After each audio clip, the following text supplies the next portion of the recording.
When it's Sunday and it's 8 p.m., I am just about to make your evening. Guess what? It's coffee with movie time. Did I need to tell you that? And there's always coffee. I'll see you. Kama kawaida, take a sip.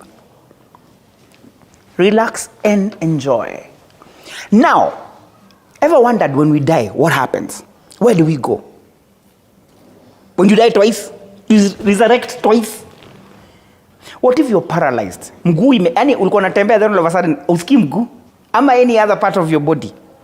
The guest I have, this sounds supernatural, has experienced this and more.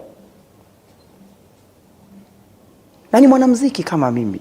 Na amekuwa na hits, yani alimba wimbo manze Nigeria ikashika Afrika nzima, dunia nzima. Up to now it trends. The guest I have today is a beautiful lady and her name is Esther Liana. Karibu sana. Asante. Mambo? I'm good. Ebu introduce, tell people who Esther Liana is. So my name is Esther Liana. The most important thing is I'm born again and Christ is the Lord of my life. Mm-hmm. And a founder and executive director of Growth, that is Generation Writing on Wisdom. Yes. A musician, a minister. Yes. You know, anything that God wants me to do, that's where I'm found. Does that anything include being a board of directors in a radio station? You didn't have to mention. Did I just get you right there? Oh, Jesus. You didn't have to mention, yes. Now that I've mentioned ongezea. Yeah, I am the youngest member of Diaspora Hope Media. Yes. That is based both in Kenya and US. You know, I was looking at that board of directors, and I was just seeing Pastor, Bishop, Pastor, Bishop, Pastor, Bishop, Esther Liana, Pastor, Bishop, Pastor. How did you get there? Well, we never know. Maybe that's the journey. Oh God, no, but maybe that's the journey God wants me to go. You know? Yeah. Now, in a summary format, ulitoka wapi kabla ufike kwa muziki uje unaweza imba? Okay. Where did you come from? Origins. Born and raised in Nairobi, but our family I was born and raised in Nairobi. Our family is very musical. So from way back, I've been singing at a very young age. So I cannot say that I started singing at a certain age. I was singing just as I grew up. I started serving in the altar at the age of 5, singing the praise and worship. So I've always been in church throughout my life. My dad is a bishop. I was going to ask that. Yes. Because when you're in church, 5 years old, how? So yeah, he is a bishop, but then he was a manager at Post Bank, and my mom is a teacher. My mom worked at Post Bank, by the way. Yes, I remember meeting her. I also guzad kidogo, casual. Yes. Now that you were born in Nairobi, let me ask you a quick quiz. Do you know what, now that you're born in Nairobi, do you know what Kanairo is? Kanairo, no. Kanairo is Nairobi. Oh, okay. It's a new, don't worry, I learned it last week, so I'm just bringing it on you. Well. So school in Nairobi, where did you school? I went to Mwangaza Primary School. Where is that? I've not heard of it. In Kayole. Okay. And then Tala Girls High School, Ukambani. Yes. And then Kenyatta University, graduate there. Why do many people think you're an artist of Nigerian origin? Probably because of the songs I sing. I sing in Igbo dialect, so I think people tend to associate me more with Nigerians than Kenyan. Yeah. Igbo. There's something you're telling me about, this is knowledge I'm trying to pack from you and share with the rest of the world. There's something to talk about Igbo, Kamba, and Sijui. Who from the Southern African part? They're called what? Oh, geez. Those ones? Yes. What is the relation? We came from the same, actually we are Bantus, so we share a lot of cultural similarities. So it's easy to pick a word from these tribes and relate to them. So it's not that very hard. Any particular word you can think of your Ama nimekupata by surprise. Itakuja tu as we continue. It will come as we continue. as we continue. And you're very elegant. What drives your style? Hallelujah, Jesus. Thank you. When you're in the kingdom, when your father is the king, you need to look the part, you know. Kwanza purple, rangi ya royal. Is this purple? I might be bragging and it's not purple. I think guys at home are telling me, Buvi, you're a man. You don't know colors at all. Okay, that's purple though. It has a plum look. It's plum. Ladies, are you born with a dictionary for colors? Where do you get some colors? Baby yellow. Siji what?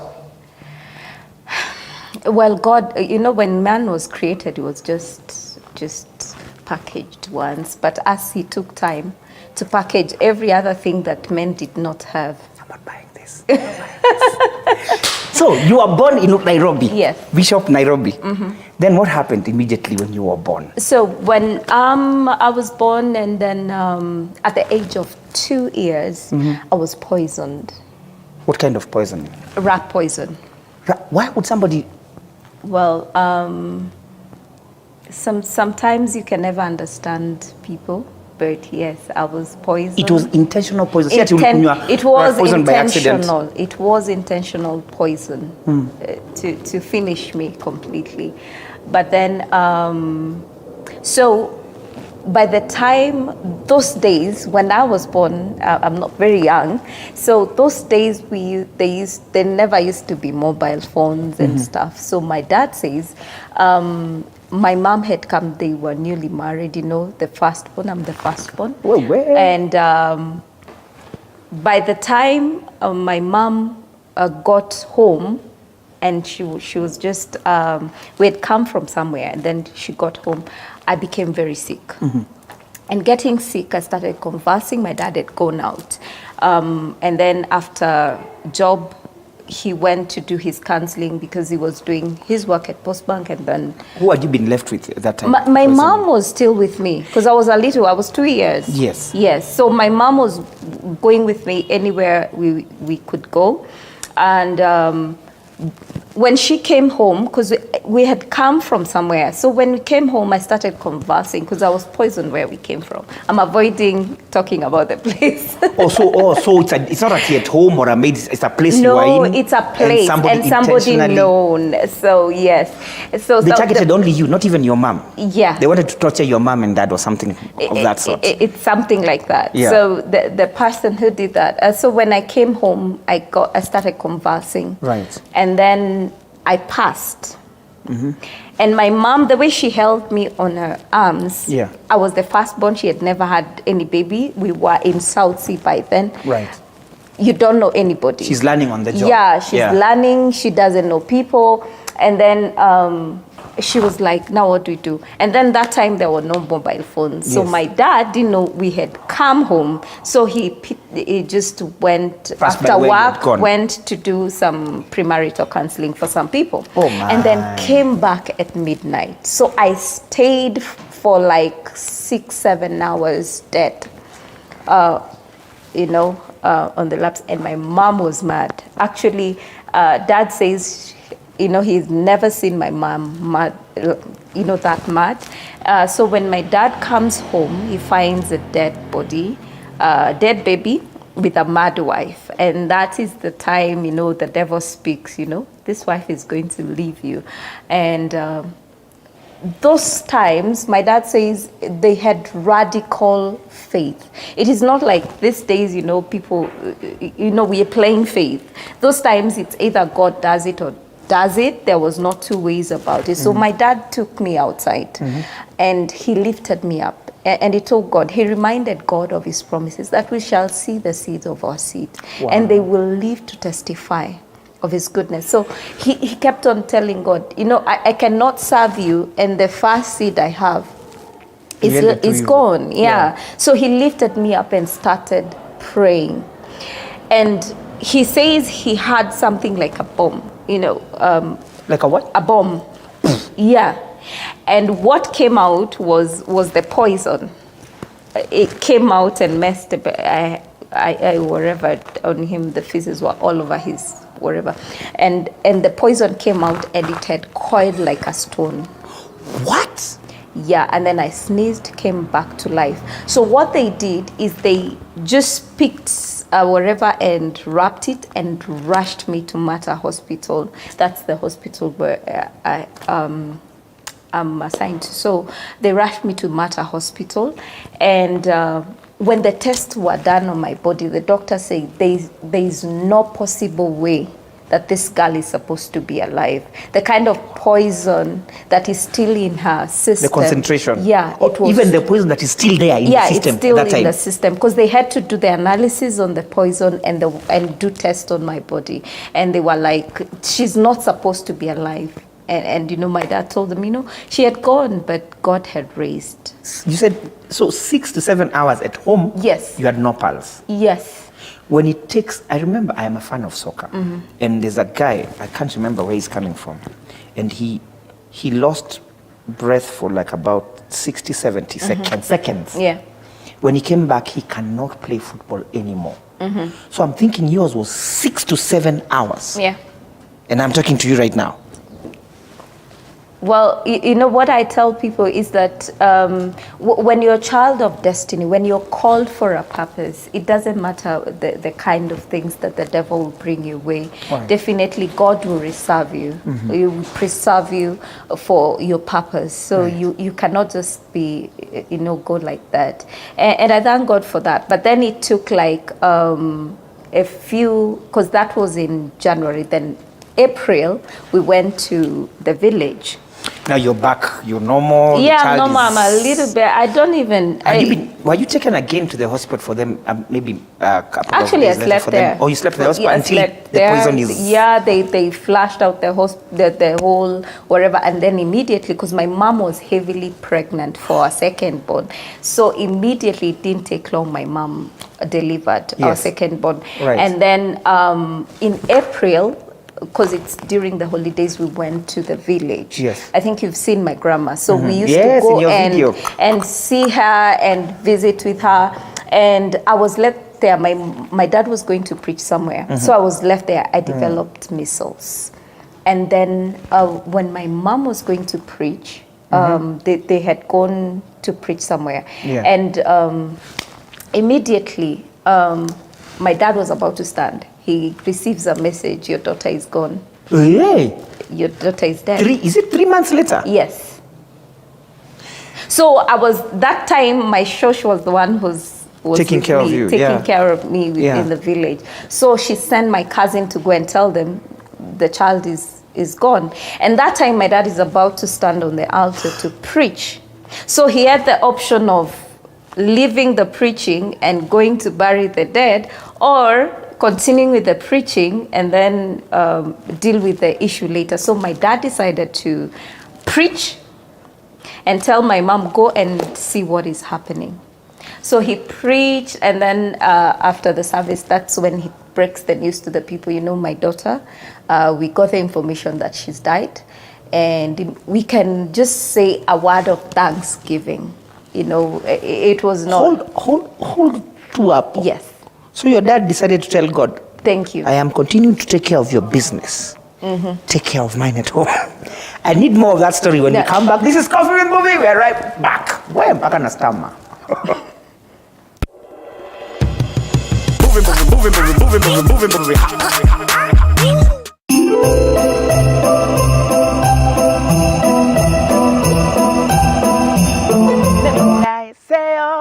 Ebindaya tanu, ebindaya moyo, ebindaya time, ebindaya nguma, kwataka wayaka kwataka view. Hey, what's up? My name is Movie, and thank you. For the last 3 months, we've been watching Coffee with Movie. Nasema ni asante, nashukuru. Thank you for the suggestions, for the opinions, for the suggestions of who you want us to have, and the better ideas of how we can modify this show to suit you as best as possible.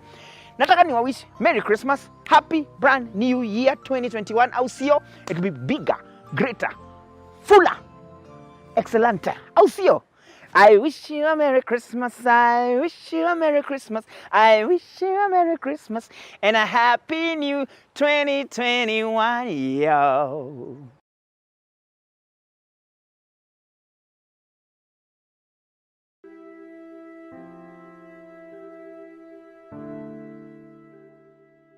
we let you take us through your journey. The report of the scan came out. The doctor told us that the scan is showing my baby had already passed on. I don't like people standing too close to me. I don't like people standing behind me. And give hope after beating all odds.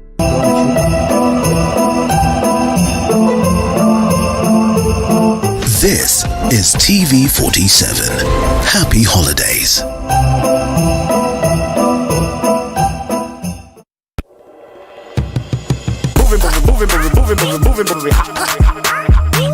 We are back, Coffee with Mbuvi.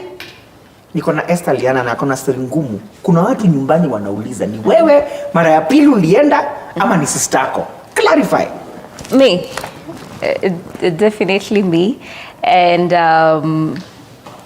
it's been a journey. I was shy telling my story because it's not a normal story. But then as you grow in the word, you understand that testimonies are there for somebody who has gone through or is going through an issue to understand that it is not impossible with God. And God is not short of doing miracles. We shortchange God by saying, you know, these things are impossible. But He is a God who does the possibilities. I heard somebody say, yeah, when you come running to the pastor and tell the pastor, hey, pray for me, niko na homa. Nakwambia, tuombe. Father, heal this person of this homa. Mwingine anakuja akiambia niko na malaria. Father, God, heal this person for this malaria. Mtu anakuja na cancer. Oh, this is a big one. We need to fast and pray. And yet, and God has given the authority to us to just speak the word, and it is. And that's where my journey began. So after that, there was I was being taken to the mortuary, actually. So what we are saying right now is the information I reached the dad that she's died a second time. So after that, my dad sends my mom home, tells her to take me to the mortuary, or they meet halfway, because in the village, you understand, those days you had to walk. There were no vehicles, you had to walk. There was not, you had to walk for like 3 hours. It was a 3 hours walk. And then going to the hospital, it's a crazy thing. So the thing is, people witness that because I didn't die like hidden. It was in where people are witnessing and they are saying, this is a dead body. And I was being taken to the mortuary. Oh my. And then as I was being taken to the mortuary, my dad was concluding, and they decided with the whole congregation, now we are going to say sorry, you know, after that. So on their way, they met at the middle, and these people, when they, you know, the village life, the way it is, like these people sing, they don't care. They were going singing and, you know, worshiping God on the way as they were, you know, taking my dad. Oh, trust me, I still admire my dad's faith. And I still want to know what was the sermon that day. I would love. Can you remember? Ask him. I will ask him. What did he preach about? Yes, and how did he maintain that sermon? I think even people still remember to date the sermon. So as they were coming, so they started singing and praising, and you know there was those days you're talking about 80s. It's not something that it was not the salvation of chance. It was just real salvation. And you know, as they were doing that, my mom had me kick. As they were praising. Yes. This is hours later now when you've met as I'm being taken to the mortuary. Yes, because it's a walk. There are no vehicles. So they are walking, and they had to pour water on me. So they are walking, even you want to start walking. Can I help you guys walk? I actually kicked. And then I started, I'm very fond of my dad. So I started asking for my dad. Where's dad? Where's dad? So, is that what you say? Yep. you know. But and you know, they started shouting. My she was just excited about. People started celebrating, and became a crusade. I'm trying to cut the story short. It became a crusade, and you know, God's miracle. This is the second time, and the faith was elated. And people who see me today, they do not understand how that was possible, but it happened. And I think that's why my church became very close to me and very protective of me throughout my journey until she passed in 2018. Okay. So After that, I grew normally, and then went to primary school, and the call of God came to my life. But I was very stubborn. In those days, salvation was not the in thing for us young people. Yes, you know, yes. you say you're born again, people laugh at you, You're out of mock it. you. You're not You're not out of stylish. So I needed to maintain my stylish nature and also fit into the society. Yes. But then God is calling me to serve Him in primary school in class 7, and I was like, no. And what God did is He took my voice for 3 months. I became dumb. For 3 months, I was taken to hospitals. They did all the scans for cancer, everything, and there was nothing. And the only alternative now, I knew what was bothering me. So my aunt and my cousin, who were living with us then, just decided, okay, let's just do this. Why don't you give your life to Jesus? They were just playing, you know, this like, you need to confess to one come it over. And then when I was confessing, I confessed with my voice. Whoa. And my voice came back. So I started my journey of salvation in class 7. That at least you can remember. The 2-year-old you can't remember. No, obviously. 2 years. You're too young. 2-year-old is what I'm told by the people who Yes, witness. of course. But now, from now, class 7, I can be able to tell you the journey of my life and what it has been. And it's been a journey of pain. And from that, in class 7, I gave my life to Jesus. Then I went to Form 1. Before you go there, so you were deaf? I mean, you were Dumb, but yes. you are not deaf. No. You could hear. I used to write. You hear something, you write back and tell guys. When you ask, I write what Yeah. I need to, and then when I gave my life to Jesus, my voice came back. And I have been, you know, the only punishment that God could do is because I love singing. And the only thing that He could do was take my voice away. and that voice Let when me it ask was a weird taken. question. Yes. I don't think I am weird. Yes. It's a question that is weird. Okay. So if somebody cracked a joke at that time, if you laughed, was there sound? No, there was not. It's like, it sounds like a whisper. Or like you know. muted, like on Yeah. TV. It has a whisper in it. So, Oh, man. But it was not funny when, you know, when you're going through it, it's not funny. Yeah. It's a struggle because I loved singing. I loved, Yes. you know, life and my bubbly, so obviously. So after that, I went to, in Form 2, I'm trying to cut the story short. In Form 2, I had my intestines collapsed. They stopped functioning. Why is all these things happening? Yani kwani is kona zote? Are you the female version of Job in the Bible? So actually, when because I'm writing a book, I tend to put myself there because that's just now the beginning of now my trials and pain. Now that giving my life to Jesus was the beginning of pain. Of now, oh. Yeah, of going through the hardship in salvation. So after that, Form 2, I had my intestine collapse. They had to actually put me in my and then they had to put me on machines. So that they can make it functional. In Form 4, to cut the story short, 2 weeks to my exam, I fell down. I was the school captain, the CU chair lady. Hold on. I know we need to rush the story. Yes. But the intestines are still blocked from our version of the story. Even Form 4, they are still blocked. No, I was taken to the machines? hospital. They used machines and it got well.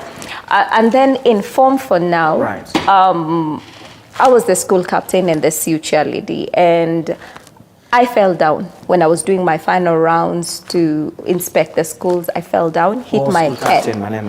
Yes, I hit my head, and my brain twisted, and I got a brain damage. So my eyes rolled in. Like the only thing you could see was the the white thing, and then my mouth came to this direction, and my right side got paralyzed. Now this is the worst thing. I stayed in school Friday, Saturday, Sunday. The matron did not take me to the hospital, and the deputy was in the school. So I stayed in school Friday, Saturday, Sunday. When I am like that. Why in the world? That's how you're the school captain. Yes. For crying out loud. That's how you know some things are not normal. You know, it's warfare. Because when the people who are supposed to take care of you are not even concerned about it, and you're the school captain, it was something traumatizing. These things are going beyond even my biggest enemy. If that happens to them, I'll still rush them to the hospital. This goes beyond... I don't think it's actually because the deputy was born again. So it was, sometimes you have to look, as you mature in the word, you understand. Then I could not understand. Right. But now I understand it was more warfare, because I think I'm not supposed to, the mark of the devil is that I'm not supposed to live.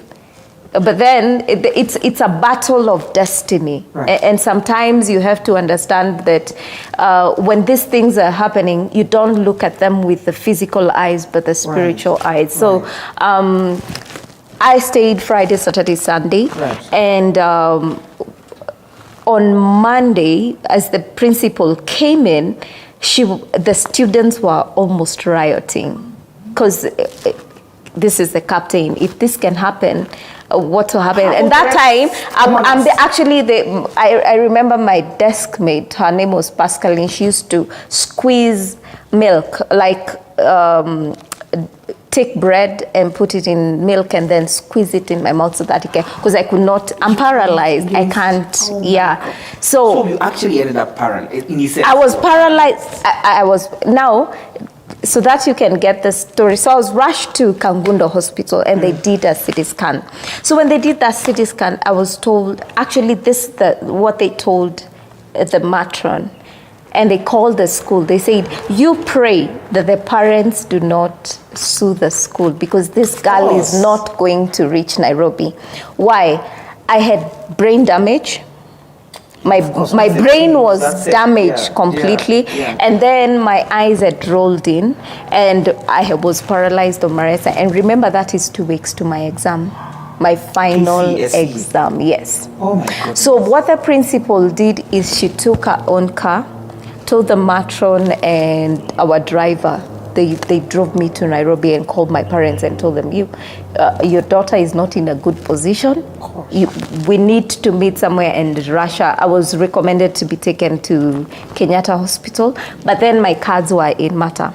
So when my mom met at Caltex, she just picked me like this and said, no. I refused with the life of my daughter. Parents. Gosh. And she held me, because I couldn't talk. I could hear what people were saying, but I couldn't talk. Remember, I'm paralyzed on my right side. My mouth was, I can hear what people are saying.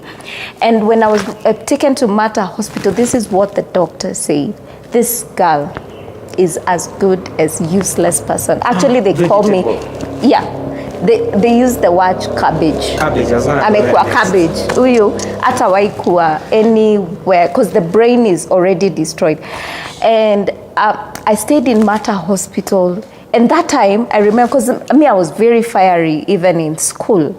And I remember when I heard those words, I kept on saying, God, those are not my words. Those are not my words. That is not the life that I am supposed to live as a child of God. And I began in my spirit, within me, I kept on telling God, remember that I am your servant.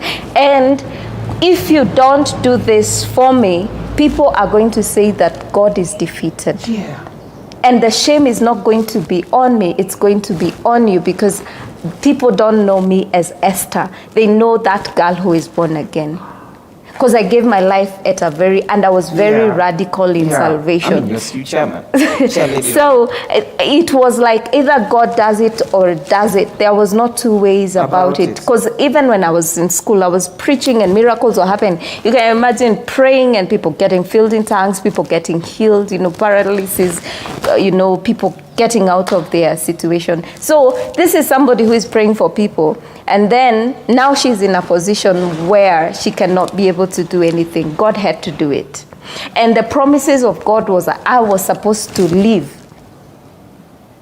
and serve him. So if I'm not living, then it doesn't make sense. So at that point, I was in the hospital, and I remember just the way the doctors would come and say, we are just keeping her to see her gone, And I remember my parents would come, and we have a family doctor who would also come and, he's born again, and they would pray. People come and pray and believe God for something. And I remember one night, something happened in the hospital, and there was a whole surgical experience. When I tell people that there are spare parts in heaven, they are, because the brain I have right now is not what I had.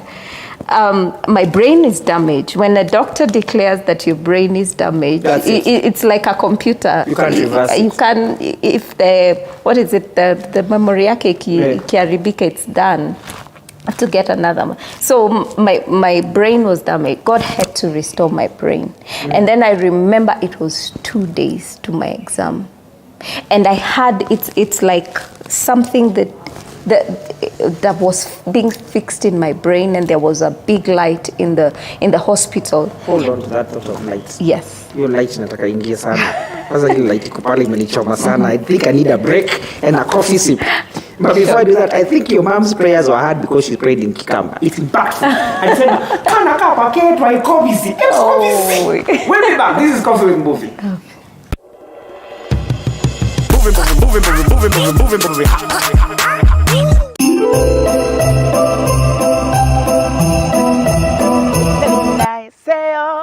Ebinaya tanu, ebinaya moyo, ebinaya time, ebinaya nguma, kwata kawaya, kwate view. Hey, what's up? My name is Movie, and thank you. For the last 3 months, we've been watching Coffee with Movie. Nasema ni asante, nashukuru. Thank you for the suggestions, for the opinions, for the suggestions of who you want us to have, and the better ideas of how we can modify this show to suit you as best as possible. Nataka niwawish Merry Christmas, Happy Brand New Year 2021. Au sio? It will be bigger, greater, fuller, excellenter. Au sio? I wish you a Merry Christmas, I wish you a Merry Christmas, I wish you a Merry Christmas, and a Happy New 2021, yo.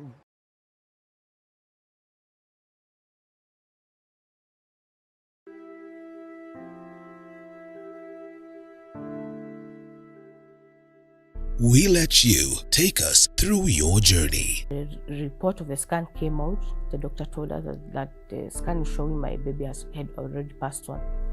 I don't like people standing too close to me. I don't like people standing behind me. And give hope after beating all odds. We don't choose how we are born. We don't choose how we are raised. The choices we have in this life are virtually limited. Only on Confessions with Maria every Saturday at 8 p.m. Sunday yes, Sunday mwami. Mtumishi hapa papa unichasero obayayi niweze kumushinda shetani. Sunday yes. Tuko ndani ya TV47, don't move, usisonge, pakia hapo na tuna hang out na Coffee with Movie na tunaelekea wakati wa Christmas. Please share. Ukiona kakitu tu, pitia mahali wachia mtu na utachaswa na roho ya TV47. Papa unichase roho, niweze kumushinda shetani. Sunday, wacha nimalizie chai. Ebinaya seyo, ebinaya tanu, ebinaya moyo, ebinaya time, ebinaya nguma, kwata kawaya, kwate view. Hey, what's up? My name is Movie, and thank you. For the last 3 months, we've been watching Coffee with Movie. Nasema ni asante, nashukuru. Thank you for the suggestions, for the opinions, for the suggestions of who you want us to have, and the better ideas of how we can modify this show to suit you as best as possible. Nataka niwawish Merry Christmas, Happy Brand New Year 2021. Au sio? It will be bigger, greater, fuller, excellenter. Au sio? I wish you a Merry Christmas, I wish you a Merry Christmas, I wish you a Merry Christmas, and a Happy New 2021, yo.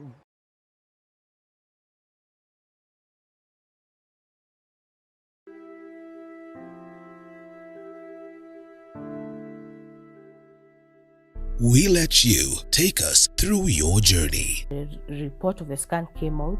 The doctor told us that the scan is showing my baby had already passed on. I don't like people standing too close to me. I don't like people standing behind me. and give hope after beating all odds. We don't choose how we are born. We don't choose how we are raised. The choices we have in this life are virtually limited. Only on Confessions with Maria every Saturday at 8 p.m. Sande Yesu, sande mwami. Mtumishi hapa, papa unichase roho yayi niweze kumushinda shetani. Sande Yesu. Tuko ndani ya TV47. Don't move, usisonge. This is TV47. Happy holidays.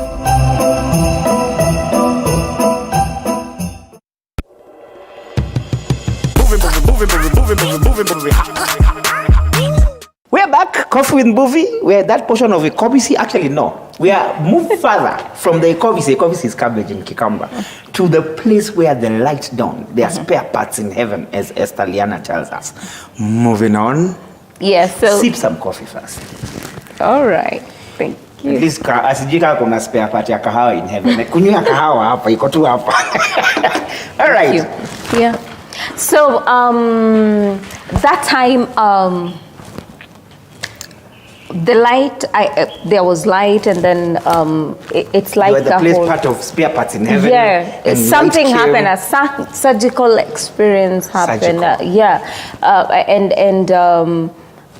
I started moving my hand because my right side was the whole of it was paralyzed, and the first thing that happened was my eyes came back because you couldn't see the black thing. My eyes came back. Right. Like the pupil came back to normal on focus. I could see because that time, the whole time, I could not see anything. Yeah. So this time I could see, and then the brain started. You could. I can't even explain what was, but it was like a surgery that was taking place. And that time, I remember a nurse was there, and I called her because they wear badges, and I called her name, and I told her I want to go home. And the nurse could not understand what I'm saying because this is somebody who could not see, and I'm looking straight at her. And I had sat down and I could not see because everything was being done for me on bed. Like I could not do anything for myself. But this time I sit down, I look straight into her. You sit down? Yes. And I tell her, I want to go home, call my parents. So she, instead of responding to me, she rushes out and goes to call the doctor. So the doctor comes and says, this is impossible. There's no way this is possible. In any science or medical terms, this cannot be explained. And when my parents come, they cannot, when a doctor says this must be a higher power, this is not when us. A doctor says they don't. That. Yeah, this is indeed God who has done it. So I was released that day, that same day. I went home. And I told my dad, I need to go home. I need to go back to school. But I was still very weak. And this is how many days later? You're talking about 2 weeks later, because I was remaining with 2 days. Yeah. So I went on the day of those days we used to have cleaning of desks. And could you rehearsals of how you're going to That is the word I was looking for. Rehearsal! I'm a doctor too, So I went to do the rehearsal. That's the day I went. But I had to go with a lot of medication because I was very weak. And when I went to school, I was still asking God, surely, how do I do this? Because my hand was still not very strong. You're right-handed? Yes. I couldn't write much. So I told God, when I was doing my exam, I was just ready to just repeat. Yeah. So I do my exam and, heaven is there. So I was able to pass and I was called to Kenyatta University. The first university that actually received 4 calling letters. JK Watt. I was to go to JK Watt and then KU came. So I went to... You made it? Yeah, I made it. I made it to the university, which was a miracle. Actually, my teachers are still, actually now they call me the woman of God. They're, What? So I made it to the university. And glory to God. So I was able to continue, but it was still a struggle. So in first year in the university, I got poisoned by people I thought were my friends. Yeah, I got poisoned, and it was crazy. I think it gave me an opening eye to understand that it's not every person that you relate with. Because me, I'm very giving. I'm very out there. I take people as they come. So it gave me that restraining, position of looking at people with analytical eyes. Yeah. So I got poisoned. Long story, but I was able. Actually, the whole poison. My parents woke up. I think if there's somebody they have prayed for in this life, it's me. It's you. They woke up in the middle of the night. I was crawling. Because now I felt like my tummy. Home, right? Yeah, I never stayed there because I was still in ministry. I started singing very long time. My first recorded. So I couldn't do university, so I had to do because of ministry and that. Yeah. So my parents, what happened is that they came and prayed for me, and the poison came out. I vomited the whole poison, and that house was stinking. Like the poison was so strong. Well, that's another journey. I think I've been poisoned 3 times because even in my workplace I was poisoned. But anyway, a story for another day. But then after that, in second year, I got paralyzed again. What happened, I was taking care of a little girl. She was epileptic. And this day she tells me, you cannot go anywhere. You need to remain at home so that we can, I can just spend, she was 10 years, I can spend time with you. I didn't know that was the last day I would see her. So after spending the day, she just slept. My dad tucked the kids in and went to tuck her in, and she said, oh, she's gone. That time, grandma was living with us. So because our house has stairs, I had my dad calling my grandma. So I hid behind her, because we joke a lot. I hid behind her in the stairs. And then my dad says, Bahati is gone. And I fell from the stairs down and collapsed. Shock and man. Yeah. So I was rushed to the same Mater hospital, and then my heart stopped beating. Actually, they were saying it was thread. That it was very narrow. So I was put on machines that would help me, pump my heart and stuff. And when I woke up, I could not be able to move. I was paralyzed from my waist downwards, and I was told I would never walk again. From the waist down? Yes. And I was taken home, and being taken home, I stayed there for 1.5 months, paralyzed. And then one time, God sends a lady. Her name was Nema.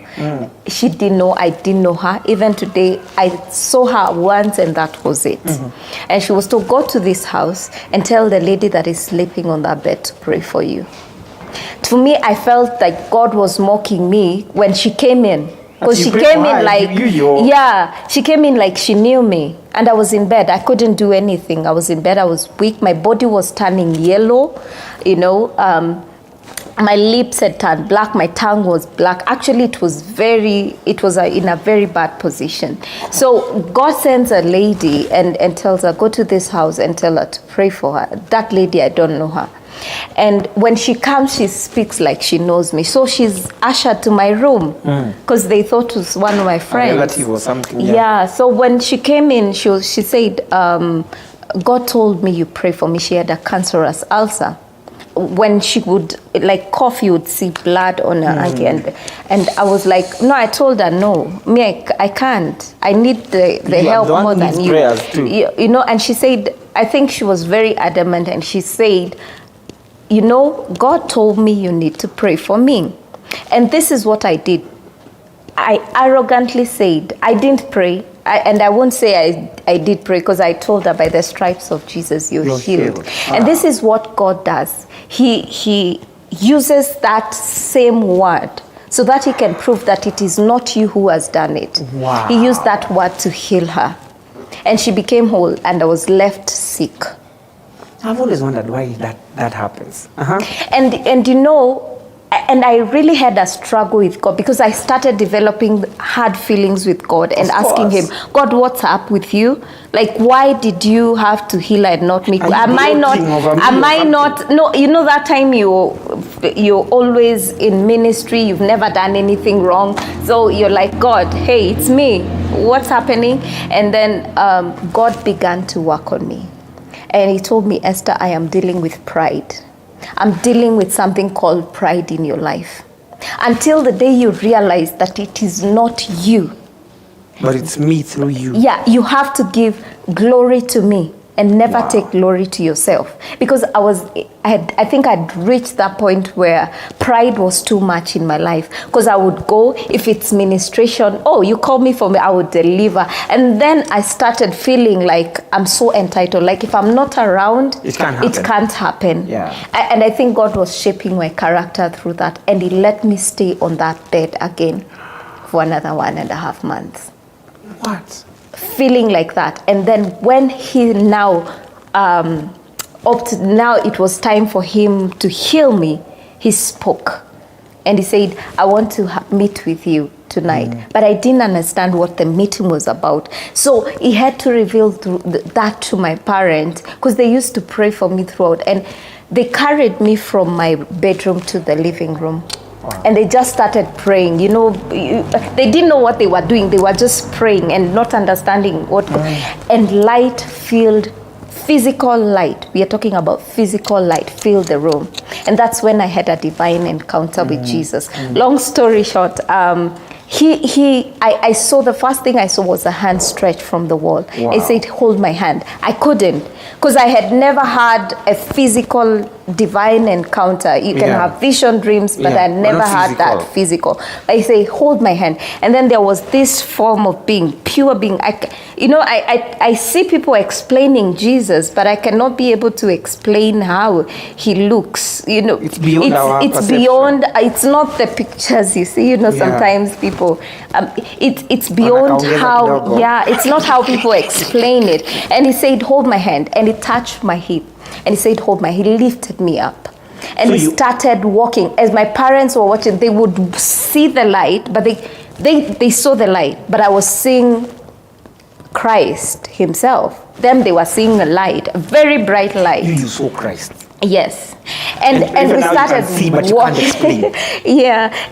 We started walking, and people asked me how I was able, because he touched my tongue, and he said, I'm going to give you the gift of many tongues. And you will be able to, the nations you go to, you'll be able to understand their dialects. You'll be able to talk. You'll be able to communicate with them. Has that happened? Yeah. How do I sing Igbo? So what happened, he touched my tongue, and it's a lot of things that I'm going to include in my books. But I remember we walked, and he was giving me instructions of what I need to do about my life and the things he has, the plans he has for me, for my family and ministry.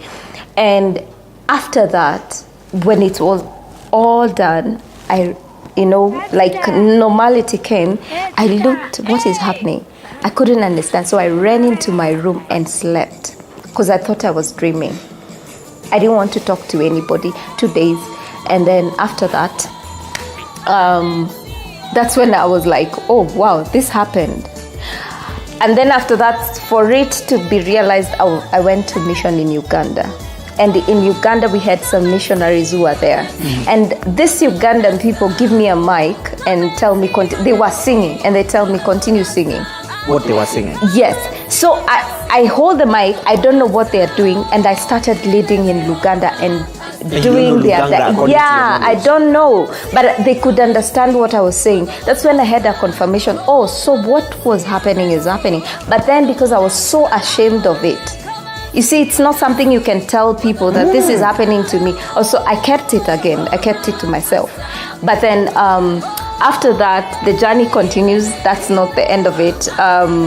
So I continue. I start working. I'm a teacher by profession, although resigned. And then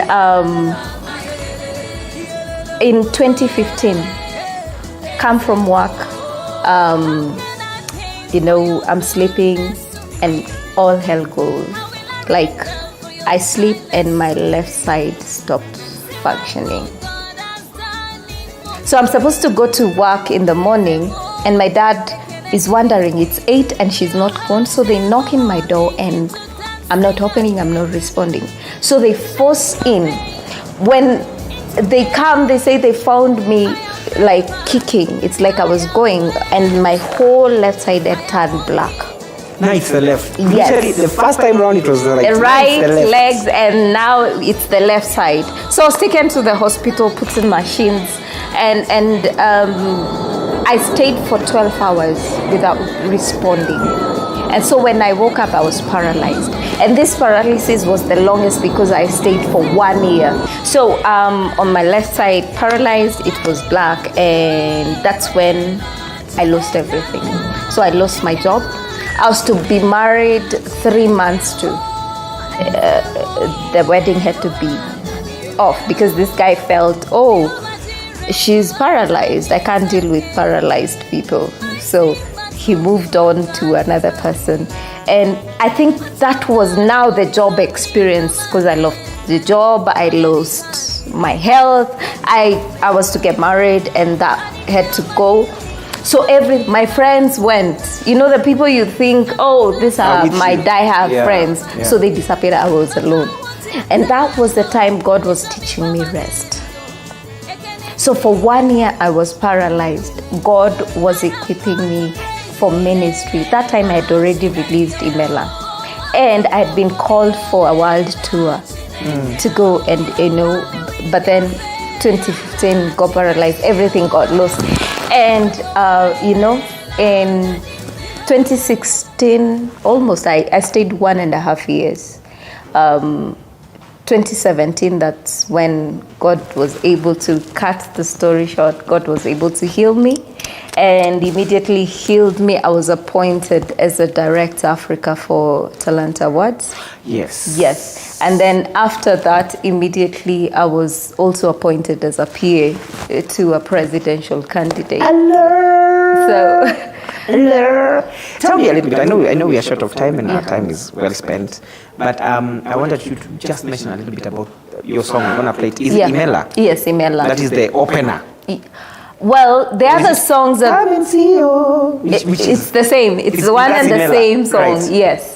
So Imela, I did it. Actually, what happens for me, I don't write my music. I just go and sing. I went and sang, and when I sang, my producer asked me, "What is this that you're singing?" I said, "I didn't even know what I was singing." So we stayed 2 years with my song in the studio.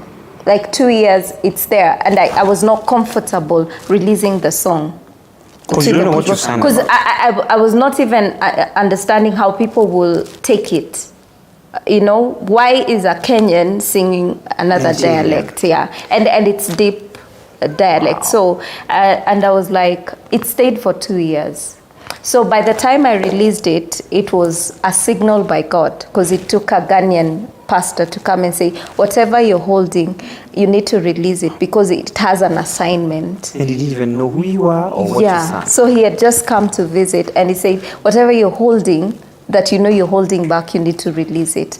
And it has an assignment for people. So when I release it, I didn't even take it to the studios, but it still shocks me. But it has nothing to do with me. I say, whatever God puts in us, it is not for us, it's for people and now, for His glory. In a summary, yes, there's a verse that says, in view of all these things, yes, give a summary note of something that can encourage somebody. Half a minute. And then give us your handles. There is nothing impossible with God. That's what I always say. And everything that you go, every pain that you go through, every kind of struggle that you go through in life, it has a purpose. You have to understand your assignment, and you have to understand that God is greater than the pain that you see. So anytime you experience something, do not see the obstacle, do not see that pain. See what it is going to do after that, because my pain has birthed my purpose. Today I can be able to heal the wounds of people who are you know, can relate with what I have gone through, Right. through my own experience. So I always say that I was that, the sacrificial lamb that God needed to use for somebody to get healed, delivered, and saved. So it is possible. Nothing is impossible with Nothing God is impossible. if you trust in Him. Whatever you think is impossible is Him possible. I'll see you. Esther Liana, thank you for coming. You're welcome. And with us to give her that story. When you meet Esther Liana on the streets, don't ask her how old she is because she didn't know. You know why? Some parts she was given new. So some parts are 10 years old, some are 3 years old. She has no idea of whatever. What testimony do you have? Do you want to have to come and share with us a testimony on Coffee with Movie? Talk to us, tell us. It's been fabulous being with you. Amazing story, like a movie, only on Coffee with Movie.